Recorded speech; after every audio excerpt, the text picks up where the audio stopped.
Aí a gente queria ter um filho. Então, Imagino também que a sua vontade de amadurecer era para escapar de muita coisa que da infância não tinha sido das melhores. E a minha mãe me batia até no rosto. Imagina eu aos 15 anos apanhando no rosto, sabe? Era uma forma de fuga. O casamento foi uma fuga. E aí eu me casei achando assim, bom, agora eu vou ter minha casa, vou ter minha família, né? Vou ter o meu filho, vai ser para sempre. Só que quando eu me casei, eu era uma criança. Então eu morava com a minha sogra e foi maravilhoso.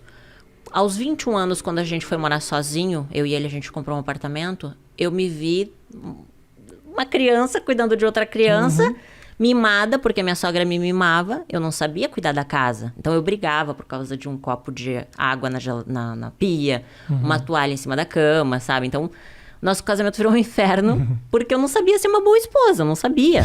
Pô, difícil, você era uma criança. Eu era uma criança. E aí, aos 21 anos, só que ali, Rafa, a ambição cresceu dentro de mim. Porque eu comecei a ver as pessoas...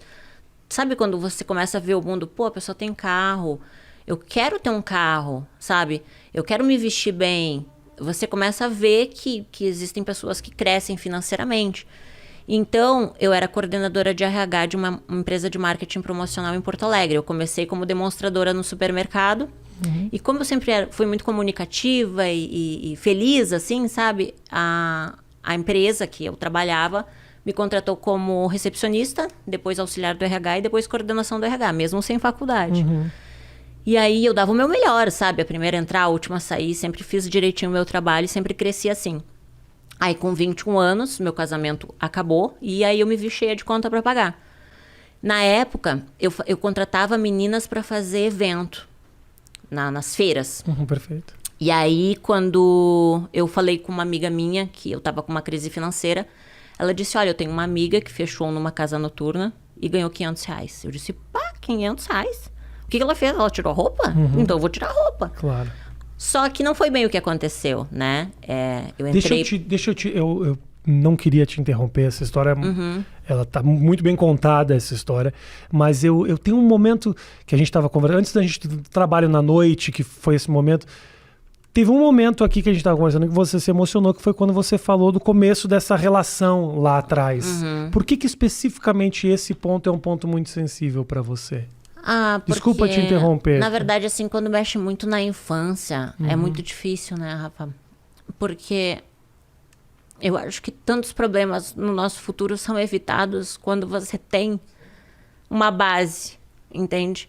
Só que não adianta ficar buscando culpados, porque eu digo assim, ó, ninguém nasce mal, as pessoas se tornam más, né? Um bebezinho não nasce um bandido, ele se torna um. Pelo meio que ele vive, pelas escolhas, né, que ele faz. Com 21 anos, eu escolhi me prostituir. Aos 15, não eram as minhas escolhas, entende? Eu vivi o que o meio tinha para me oferecer.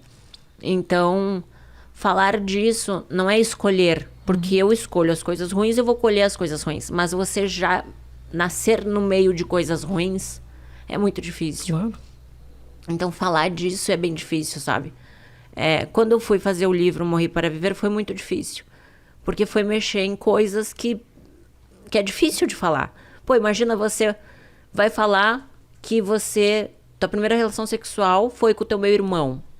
Eu já declarei que o primeiro orgasmo que eu tive foi com o cachorro da vizinha aos 11 anos, porque a vizinha trouxe o cachorrinho pra fazer sexo oral em mim. E são coisas que eu falo, 11 anos. São coisas que eu falo, Rafa, por quê? Porque me trouxe culpa há muito tempo. Durante muito tempo, a culpa, ela tava me matando. Falar sobre isso e ajudar as pessoas que ainda vivem esses traumas. Com certeza, entende? Claro. Porque a sociedade, ela é uma sociedade que ela te cobra ser o melhor, ter o melhor, ser o mais inteligente, ter a melhor faculdade, né? Como se você fosse só valer algo se você tem aquilo que o mundo fala que você tem que ter. E, na verdade, eu sou uma pessoa que não sou nada no mundo, entende? Mas eu entendi que, às vezes, quando a gente fala sobre determinados assuntos, você ajuda a curar feridas. Quando você fala o que você sofreu, você tira um peso de dentro de você, você tira uma pedra que muitas vezes te leva à depressão. E você escondeu essas histórias durante muito tempo? Esconder durante muito tempo. Então, hoje eu entendo escrevendo livro, fazendo acompanhamento com psicólogo, com psiquiatra, eu consegui entender que, na verdade, muitas das minhas emoções estão relacionadas à minha infância, né? Estão relacionadas aos meus traumas, à rejeição. Eu sempre tive muito medo da rejeição. Então, eu já rejeitava com medo de ser rejeitada. Eu não conseguia ter relacionamentos duradouros com homens, porque eu fui abusada sexualmente, então eu não conseguia confiar em homem. Então, eu vi que muitas coisas que aconteciam na minha vida era uma bagagem que eu levava, uma mochila nas minhas costas. Então, quando eu fiz o livro Morrer para Viver, foi justamente botar esse lixo para fora, sabe? Foi entender que, assim, eu não posso mudar o passado. Claro. Ele existe. Só que eu posso fazer novas escolhas, entende? Eu não sou aquilo. Eu vivi aquilo, sim. Por algum momento eu vivi e fui isso, mas hoje eu decido não ser mais.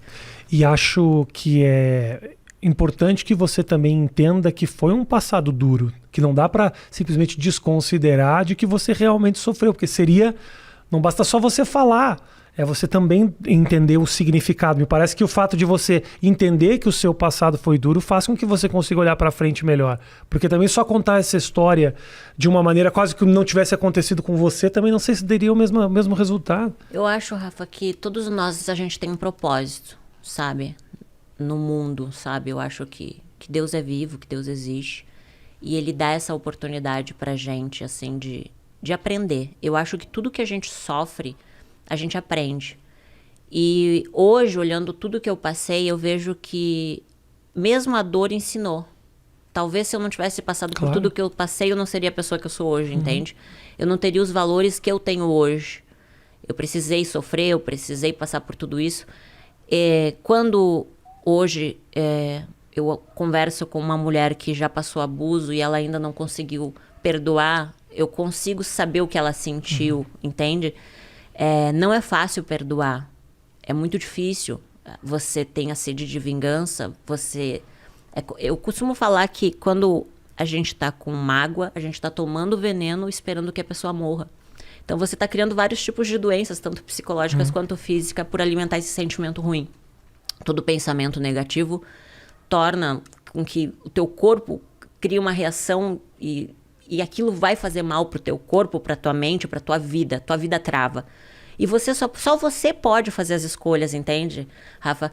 Você pode aceitar ou não, você tem que escolher. Todos os dias você vai plantar algo e a semente, ela não vai dar um fruto naquele dia. Talvez você vai colher daqui 10, 15, 20 anos aquilo que você plantou. Claro. Então, a gente tem que ter autorresponsabilidade também. E aprender a se perdoar. Porque a gente não é obrigado a saber se vai dar certo ou não. A gente vai ter que passar por aquilo. Às vezes a gente acerta e às vezes a gente erra. Então, a vida é um privilégio. Sim.